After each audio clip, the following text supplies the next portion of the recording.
하나님 말씀 함께 봉독합시다. 신약성경 디모데후서 4장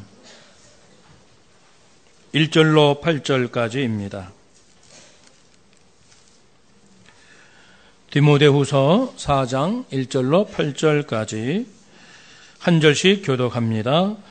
하나님 앞과 살아있는 자와 죽은 자를 심판하실 그리스도 예수 앞에서 그가 나타나실 것과 그의 나라를 두고 엄히 명하노니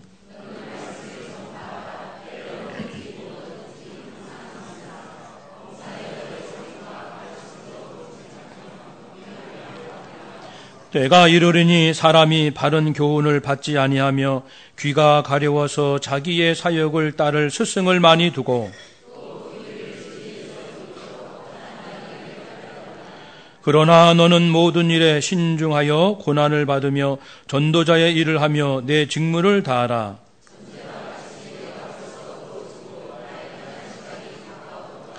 나는 선한 싸움을 싸우고 나의 달려갈 길을 마치고 믿음을 지켰으니 이제후로는 나를 위하여 의의 면류관이 예비되었으므로 주 곧 의로우신 재판장이 그날에 내게 주실 것이며 내게만 아니라 주의 나타나심을 사모하는 모든 자에게 도니라. 아멘. 우리 부활하신 주님을 찬양합시다. 할렐루야. 아멘. 우리 또 서로 인사합시다. 한 주간 수고 많으셨습니다. 네. 여러분을 다시 뵙게 돼서 반갑고 또 축복합니다. 성도님 여러분, 우리 지금 온 국민이 세월호 침몰 사고로 분노와 허탈감 속에 빠져 있습니다. 슬픔당한 가족들을 어떻게 위로해야 될지 그것도 조심스럽고 그것마저도 자신 없는 이러한 상황입니다. 혹시 기적으로 살아날까 하는 마음을 가족들은 아직도 갖고 있을 것 같습니다. 안산의 어느 교회는 고등부 학생 중에 10명이 이번 사고로 희생을 당했습니다. 그래서 그 교회를 방문한 제 선배 목사님을 통해서 소식을 들었습니다. 만일 우리 교회 안에 그런 일이 있었다면 상상할 수 없는 힘든 일이죠. 저도 하여튼 그 뒤로 불면증에 시달리는 것, 시달린다는 말이 맞는 것 같아요. 어젯밤까지도 잠을 잘 수가 없고 자는 것도 아니고 안 자는 것도 아니고 이 몸 뼈가 전부 쇳덩어리 같고 무겁고 찌뿌둥하고 힘들고 그렇습니다. 하나님께서 슬픔 당한 가족들을 정말 위로해 주셨으면 좋겠습니다.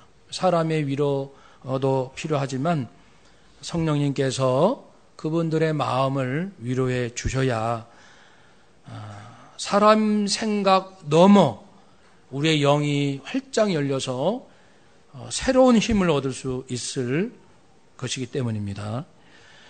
또 많은 사람들이 이 일을 당해서 이제 글들을 계속 쓰더라고요. 국가가 개조되어야 한다. 국가가 근본적으로 국가를 뜯어 고쳐야지 안 된다. 그런 이야기죠. 저도 이런 생각이 들었습니다. 어쩌면 우리 온 국민이 다 사표를 일단 내자. 부모는 부모 자격이 없으니 부모의 사표를, 또 선생님들은 또 자격 없어서 교사의 사표를 내고, 목회자도 사표 내고, 모든 공무원도 사표 내고, 온 국민이 다 사표를 내고 지금 있는 자리에서 물러나서 삶의 기본, 본질, 인생의 목적, 진정한 성공의 의미가 무엇인지에 대하여 깊이 생각해야 된다. 만일 우리가 이번에 대충 넘어가면 더 큰 시련이 올 수 있다. 이런 생각을 아마 저뿐만 아닐 겁니다. 그래서 이번 사건을 가볍게 넘겨서는 결코 안 된다고 생각합니다. 지난 주일이 부활주일이었습니다. 그래서 오늘 말씀 제목을 부활의 증인이 이 시대의 지도자라면, 저도 그런 고민을 하게 되죠. 이 땅에 각계각층의 많은 지도자들이 있는데 부활의 증인이 지도자가 된다면 어떨까? 예수님의 부활을 목격한 사람이 대통령이 되고, 예수님의 부활을 목격한 사람이 조합의 조합장이 되고 학교의 선생이 되고, 그렇다면 어떻게 될까라는 생각이죠. 그것은 부활을 목격한 사람은 어떤 변화를 겪게 될까라는 질문이기도 합니다. 이 땅의 진정 소망은, 희망은 예수님입니다. 예수님. 지옥 같은 인류 가운데 천국 복음을 가지고 예수님이 오셨어요. 그 복음을 전파하셨고 그 복음 따라 당신께서 살아가셨습니다. 그분의 말씀, 그분의 삶을 기억할 뿐 아니라 또한 그분의 부활을 목격한 사도들, 그 사도들이 예수님 다움을 가장 잘 보존할 거예요. 자기들의 심령과 삶 속에. 그래서 부활을 목격한 사람들이 중요합니다. 왜냐하면 부활 목격하기 이전에는요, 예수님과 같이 3년 동안 동고동락했던 제자들이라도 예수님을 부인하고 배반했으니까 죽음이 두려워서, 자기의 명예가 땅에 떨어질까 봐 두려워서 겁을 먹고 자기 스승을 배반했으니까요. 거기에 무슨 희망이 있어요, 그런 사람? 그런 사람이 다시 국가의 지도자가 된들 국가가 개조가 되겠습니까? 희망은 예수님께 있고 예수님의 부활을 목격한 사람들한테 있을 거예요. 사도 바울은 부활하신 예수님을 만난 사람입니다. 그전에는 예수라는 사람에 대해서 단단히 오해를 해서 신성 모독자요, 이단자요, 율법과 성전을 모독한 자라고 해서 내가 예수를 난 죽여야겠다, 이렇게 생각한 사람입니다. 그리고 예수를 따르는 교회 교인들을 핍박하기를 앞장섰던 사람입니다. 그런데 그가 자기가 미워했던 예수님을 만난 거예요. 다메섹으로 가는 길에 환상 가운데 강력한 빛이 대낮에 비춰서 눈이 멀었습니다.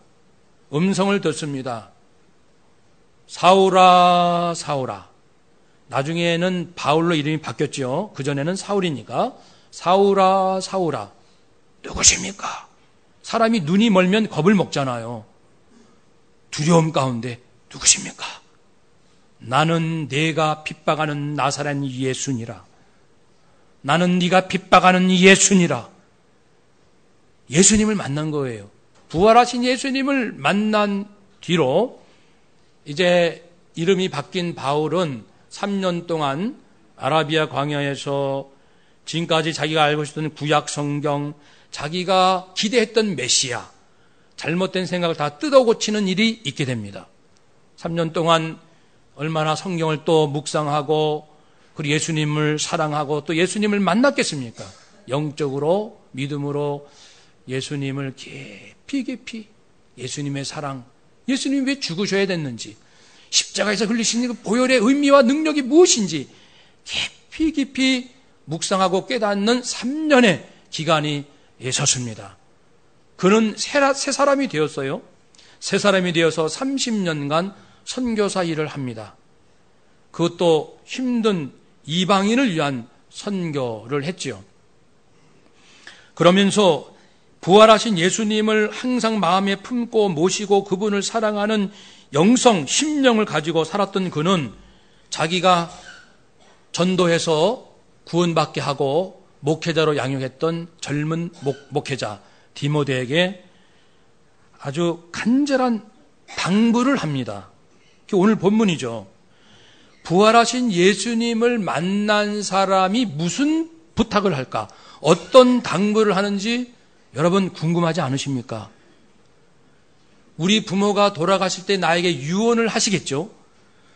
그러나 우리 부모님도 부활하신 예수님을 만난 부모가 하는 유언과 부활하신 예수님을 만남이 없는 부모가 남긴 유언은 달라요. 질이 다릅니다. 그러니까 바울이 어떤 유언을 남겼을까? 유언 같은 말씀을 남겼을까? 궁금합니다. 먼저 그는 7절에서 나는 이렇게 살았다라고 자기 인생을 고백합니다. 7절 우리 함께 읽어봅시다. 나는 선한 싸움을 싸우고 나의 달려갈 길을 마치고 믿음을 지켰으니. 아멘. 믿음을 지켰어요. 바울은 고난의 때에도 항상 믿음, 하나님은 살아계시고 예수라는 사람이 메시아 그리스도 구세주이셨어.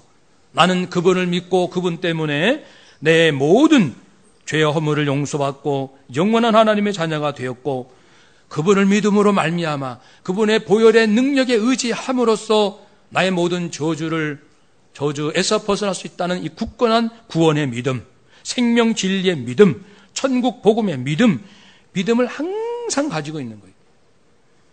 우리가 직장생활을 하면서 바쁜 사무실 안에서 이 생명의 진리가 내 가슴에서 뛰고 있습니까? 생각이 나시는지요? 열심히 일을 할 때 예수님의 마음, 예수님의 말씀이 내 안에서 떠오릅니까? 바울은 부활하신 예수님을 만났기 때문에 그냥 믿음이 아니에요. 생생한 믿음입니다. 뿐만 아니고 이제는 자기 사명을 알았어요. 자기가 만든 인생이 아니고 자기가 원하는 인생이 아니라 주께서 주신 사명. 그렇죠? 이방인을 위한 나의 사도가 되리라. 주께서 말씀하신 대로 그는 달려갈 길, 마땅히 가야 할 길로 평생 죽도록 가고 있습니다. 사랑하는 여러분, 지금 내 직업이 있죠? 결혼하셨지요?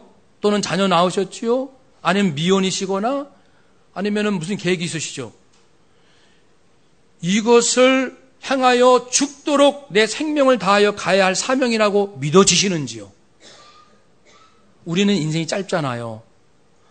하나님께서 내게 주신 사명이라고 믿어지고 그래서 사명감으로 평생을 달려가도 시원찮을 인생인데 자신감도 없고 이 길이 내 길인지 내가 이렇게 살아야 되는 건지 맞는지 틀린지도 자신도 없고 확신도 없는 상태에서 그냥 떠밀려 인생을 살아가고 있지는 않은지요.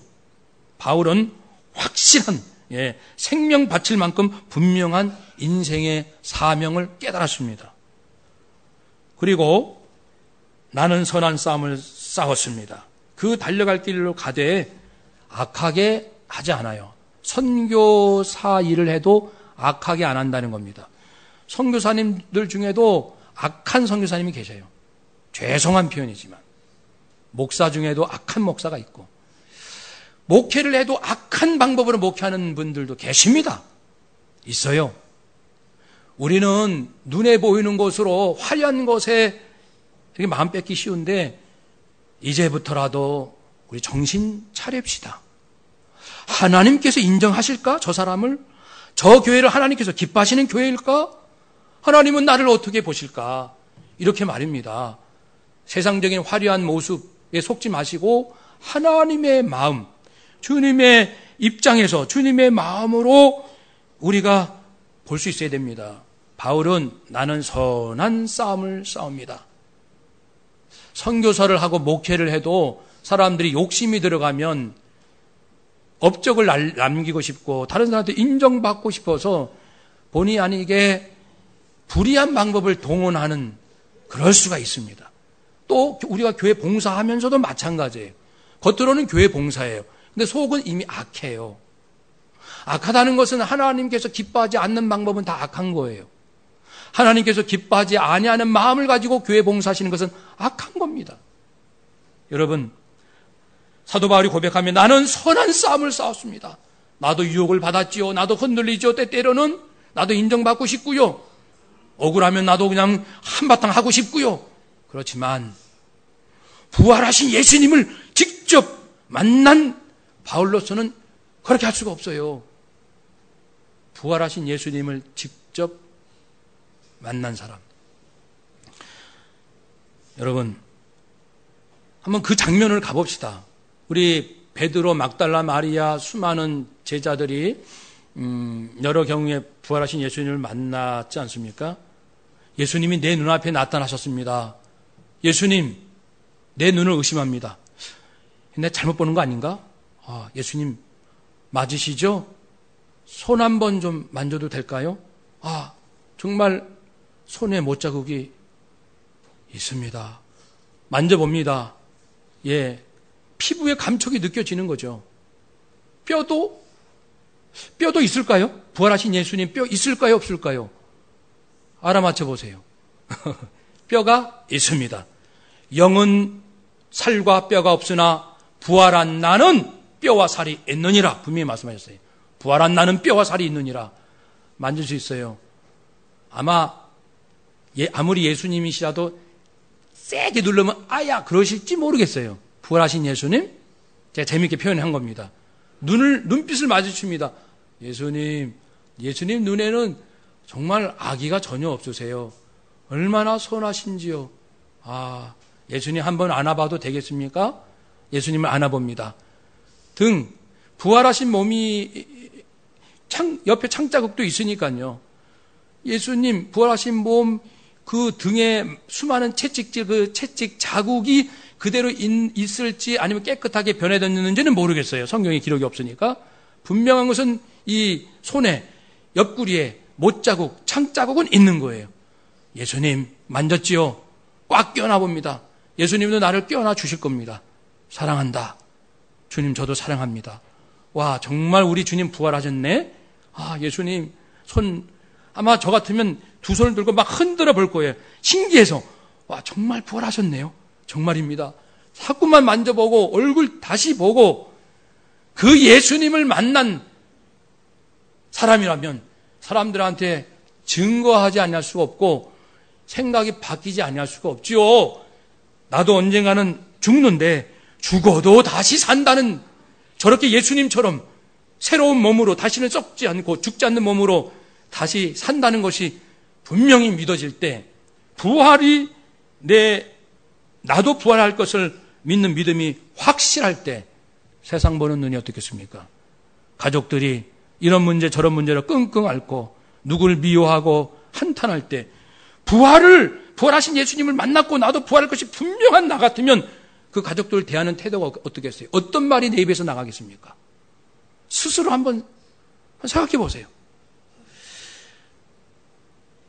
부활하신 예수님을 만난 바울은 자신도 구원의 믿음으로 살았고 사명 따라 살았고 선한 방법으로 살았을 뿐 아니라 만나는 사람에게 그런 말을 합니다. 부활하신 예수님을 만난 사람이 야 대충 살아. 야 죽으면 그만이지 뭐 이런 말 하겠냐고요. 아니겠죠? 야 다른 사람 아무도 몰라. 그러겠나요? 예수님은 부활하셔서 베드로에게 찾아오셔서 그 마음 위로하시고 우리의 마음을 다 살피시는데 지식으로 알았다면 혹 모를까? 정말 만난 내가 야 아무도 몰라. 괜찮아. 이렇게 말할 수가 있을까요? 할 수 없습니다. 바울이 그래서 이 디모데 자기가 믿음으로 키운 믿음의 아들 젊은 목회자 디모데에게 이렇게 부탁을 합니다. 디모데야 1절 하나님 앞에서 내가 너에게 엄히 명한다. 한 말도 땅에 떨어지지 말고 잘 들어라. 하나님 앞에서 내가 거짓 없이 말하는 거야. 산자와 죽은 자를 심판하실 예수님 앞에서 말하는 거야. 살아있는 자든 죽은 자든 다 예수님 앞에 설 텐데 그 자들에 대하여 다 판단하실 예수님 그 앞에 내가 어찌 거짓말 하겠니? 어찌 나의 진실을 숨기겠니? 그분 예수님 앞에서 내가 너에게 말하는 거야. 그리고 예수님이 다시 나타나실 재림 그분이 재림하셔서 이 앞에 나타나신다는 믿음으로 내가 너에게 말한다. 하나님의 나라, 주님의 나라를 두고 즉 하나님 나라에 부끄럽지 않을 내 신앙 양심을 가지고 너에게 엄히 명한다. 엄히 명한다. 우리가 자녀들에게 내 양심에 부끄럽지 않을 오직 하나님을 경외하고 하나님을 두려워하는 마음으로 내 아들, 딸들 불러놓고 엄히 명할 것이 있다면 무슨 말씀을 여러분은 하시겠어요? 바울은 디모데야 말씀을 전파하라. 구원의 진리를 전파하라. 생명의 말을 전하라. 때를 얻든지 못 얻든지 in season, out of season.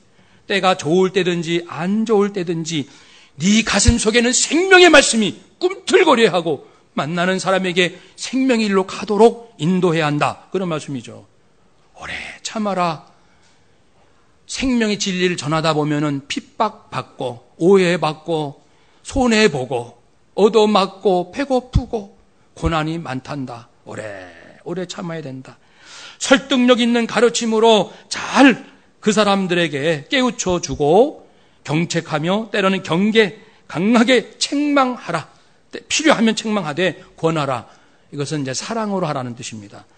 그 영혼을 정말 사랑하는 마음, 혈기가 아니고 자기 의로움이 아니고 다른 사람 비판, 판단, 정지하는 거짓된 그 자기 의가 아니고 그 영혼을 불쌍히 여기고 사랑하는 마음으로 그에게 생명의 길을 좀 전해줘라.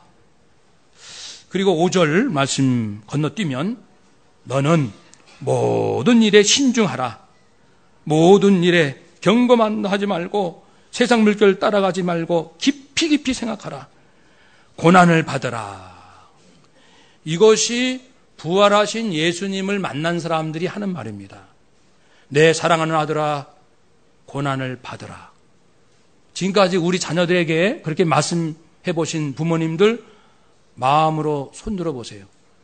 내 아들아, 내 딸아, 주님을 위하여 고난을 받아야 된다. 너는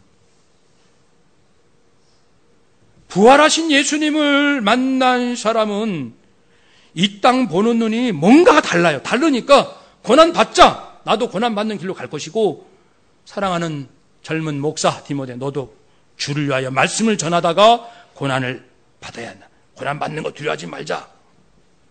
한번 따라 합시다. 사랑하는 내 아들, 내 딸아, 주님을 위하여 고난을 받으라. 당산동 교회여, 주님을 위하여 고난을 받으라. 아멘. 이것이 생명의 진리입니다. 이것이. 그렇죠? 그러나 누가 그런 얘기 쉽게 하겠습니까? 부활하신 예수님을 만난 사람은 그런 말을 한다고요. 해요. 그래서 이제 바울이 디모데에게 요즘 사람들 또 때가 되면 어떤 현상이 일어난 줄 아니? 바른 얘기 듣기 싫어해. 그리고 귀가 가려워. 어떻게 내가 듣고 싶은 이야기 해주는 사람을 찾아다닌다고 자기의 사욕, 탐욕을 채워줄, 괜찮다라고 말해줄 스승을 많이 둔다. 정치인들, 나에게 도움이, 내가 불의한 방법으로 가더라도 나를 도와줄 정치인, 내가 거짓된 삶을 살아도 너 참 성실하구나, 너 참 머리가 좋네, 너 참 창의적이다라고 칭찬해줄 인생 선배들, 이런 사람들 주변에 많이 두려고 하는 거예요. 생명의 말은 듣지 못하고 듣기 좋은 말, 내 사욕, 사리사욕, 탐욕만 채우려는 마음, 이 마음을 건드리는 것이 아니라 오히려 덮어주면서 네가 잘할 수 있다, 너는 성공할 수 있다라고 말해줄 사람 찾아다니는 거예요. 그런 책을 읽고 그런 스승, 그런 학자, 그런 정치인, 심지어는 그런 목회자를 찾아다니는 거예요. 사람들이. 그런 때가 온단다. 그들은 귀를 진리에서 돌이켜 허탄한 거짓되고 허무한 얘기를 따르리라. 이번에 그 세월호 청해진 수산 실제 오너가 유병언 씨입니다. 그 사람은 구원파라는 2단 권신찬 그 교주의 사위입니다. 거기서 또 갈라져 나온 파가 박옥수파라는 이 구원파가 또 있어요. 가끔씩 잠시책에 큰 대형 집회도 하는데 그 구원파 2단입니다. 그 구원파의 핵심 교리가 뭐냐면 우리가 예수의 은혜로 영원히 용서받았다. 그러니까 우리가 어떤 짓을 해도 우리는 회개할 필요가 없다. 다 용서하셨으니까. 천만의 말씀입니다. 그게 바로 자기들의 사욕을 따라 만들어진 교리, 따라다니는 사람들의 무리입니다. 성경은요, 예수 피로 우리가 영원히 용서받아서 주님 앞에, 하나님 앞에 의롭다고 인정을 받아요. 그건 사실이에요. 그래서 우리가 저주받지 않는 하나님의 자녀가 되게 하신다 그랬어요. 그거는 이제 한 가지고, 또 한 가지는 그러나 몸을 가지고 사는 동안에 많은 죄의 유혹을 받기 때문에 죄와 싸우기를 피 흘리기까지 하라 그랬습니다. 피 흘리기까지 죄와 싸우라. 만약에 영원히 용서받았다는 말씀으로만 끝난다면 겸손할 필요가 뭐 있어요? 사랑하라, 섬기라, 나보다 남을 귀하게 여기라. 수많은 말씀들이 뭐가 필요합니까? 교만하면 어떻고, 다른 사람 멸시하고 무시하면 어떻습니까? 다 용서받는다는데 그건 거짓 가르침입니다. 영원한 용서를 받는다는 것은 하나님께서 내 영혼의 나의 존재를 자녀로 삼아 주셨다는 것이지, 그러기 때문에 네가 어떤 짓을 해도 상관없단다, 그런 말씀은 결코 아닙니다. 믿지 않는 자는 죗값으로 심판을 받으나 예수 믿고 영원한 하나님의 자녀가 됐다 할지라도 그가 살면서 하는 행위로 판단받습니다. 우리도 선악간의 판단을 받습니다. 다 기억하고 계십니다. 그러니까 제가 몇 주 전에 그 아프리카 그 목사님이 천국 갔던 말씀 전해드렸죠. 천사가 지옥문 앞에서 이 목사님을 책망하는 거 아닙니까? 다 안다는 거예요. 너는 교회 목회하면서 교회 돈을 훔쳤다. 그리고 네 아내를 용서하지 않았다. 화들짝 놀라는 거죠. 다 아십니다. 지금 하나님께서 우리의 속마음을. 영원히 용서받고 자녀된 것도 맞아요. 그렇지만 우리가 살면서 죄와 피 흘리기까지 싸우지 않으면 그 모든 것에 대한 하나님께서 어떤 방법이든 물으신다는 거예요. 혹 잘못한 일이 있으면 우리는 철저히 회개해야 합니다. 회개하면 기억하지는 않으세요. 잘못이 있으면 우리는 철저히 회개하고, 영원히 용서받은 그 자일지라도 삶 속에서 잘못한 부분에 회개하고, 다시 그 참회라고 하죠. 이 부분은 회개라고, 이 부분은 참회라는 용어가 좀 다른데, 참회를 날마다 하면서 우리가 죄와 싸워 이겨야 합니다. 한번 따라합시다. 남은 인생 죄와 피 흘리기까지 싸웁시다. 아멘. 그것이 부활하신 예수님을 만난 사람 입에서 나오는 말입니다. 디모데야, 고난을 받으라. 말씀을 전해라.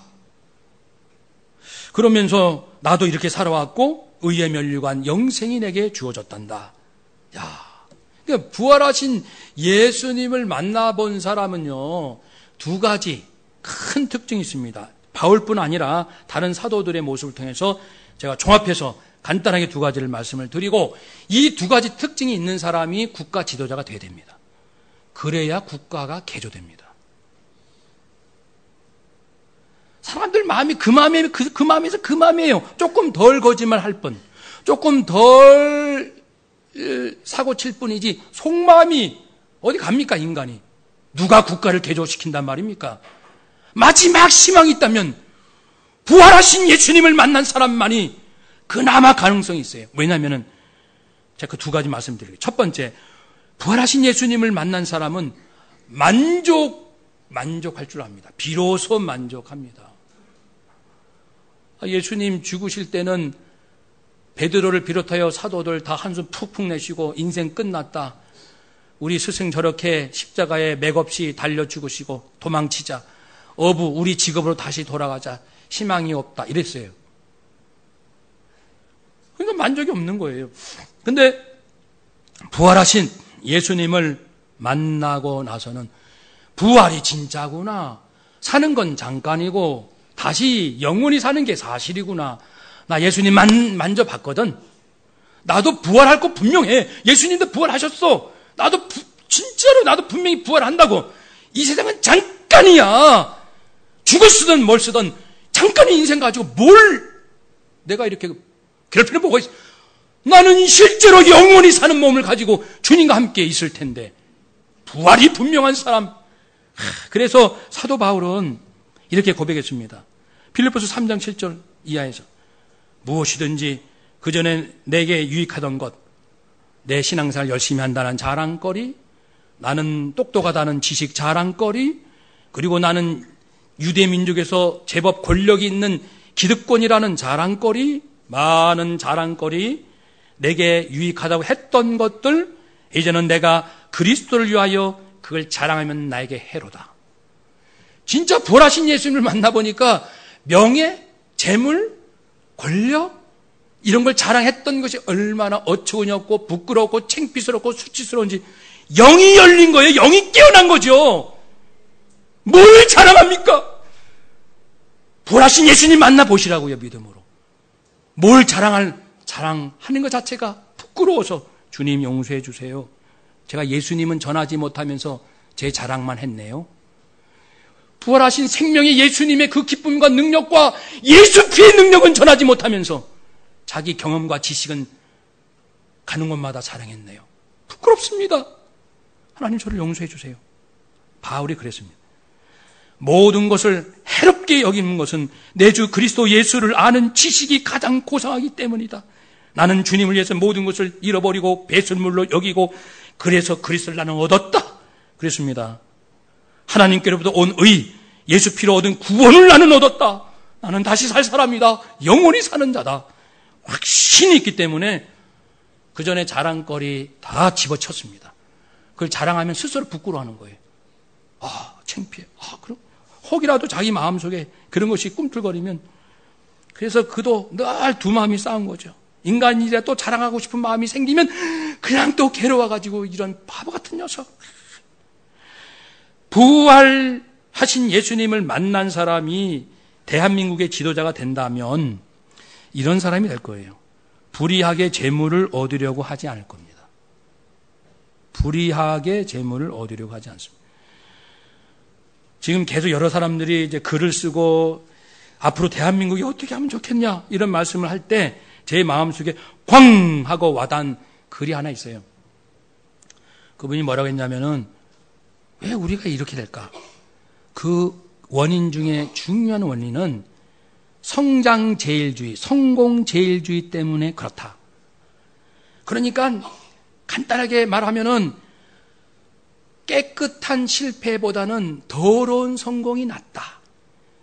그게 우리 국민들의 뼛속까지 파묻혀 있다는 거예요.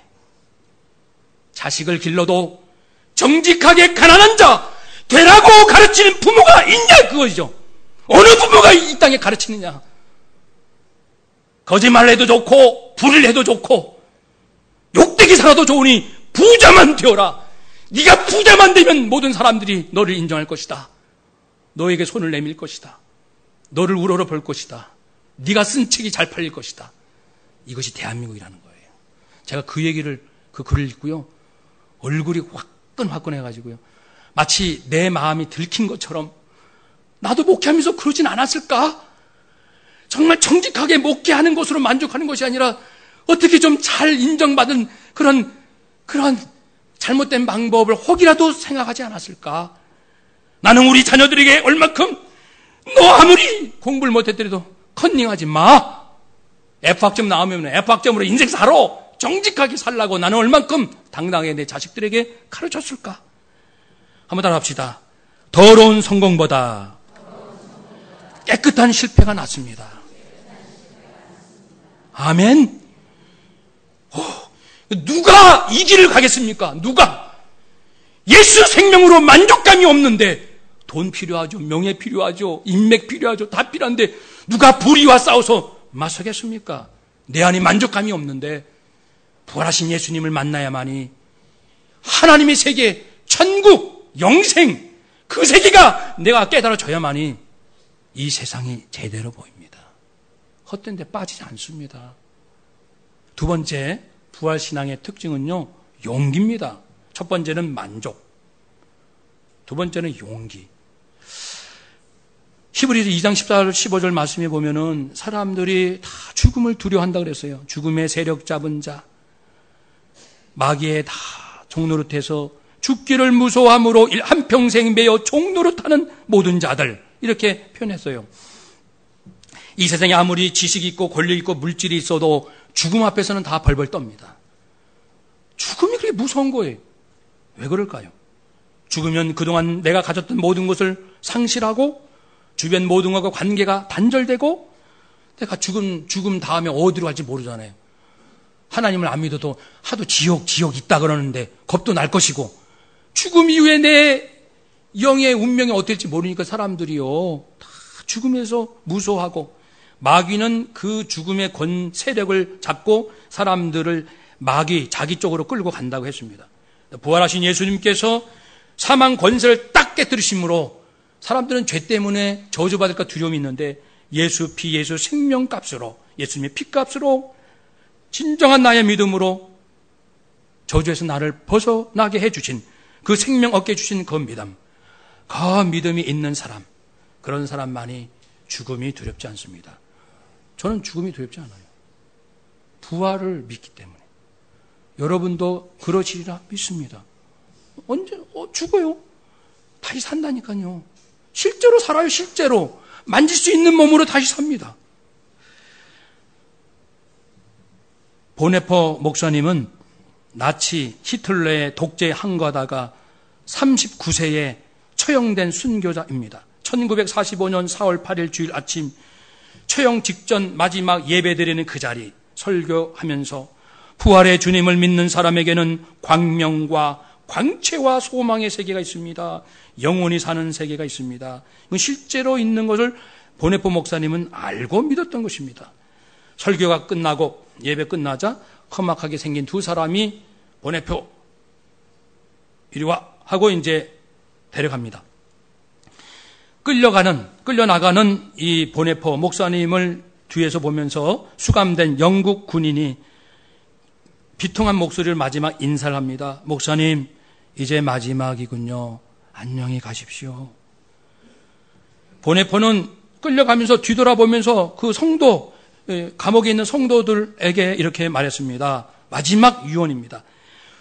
부활하신 예수님을 만난 사람의 마지막 유언이 뭔지 좀 들어보세요. 여러분, 이 세상에서는 이제 여러분과 마지막 순간입니다. 그러나 나에게는 새 생명이 시작됩니다. 천국에서 만납시다. 천국에서 만납시다. 그렇게 하고 당당하게 순교의 길로 가셨습니다. 이런 사람이 국가 지도자가 돼야 국가가 개조됩니다.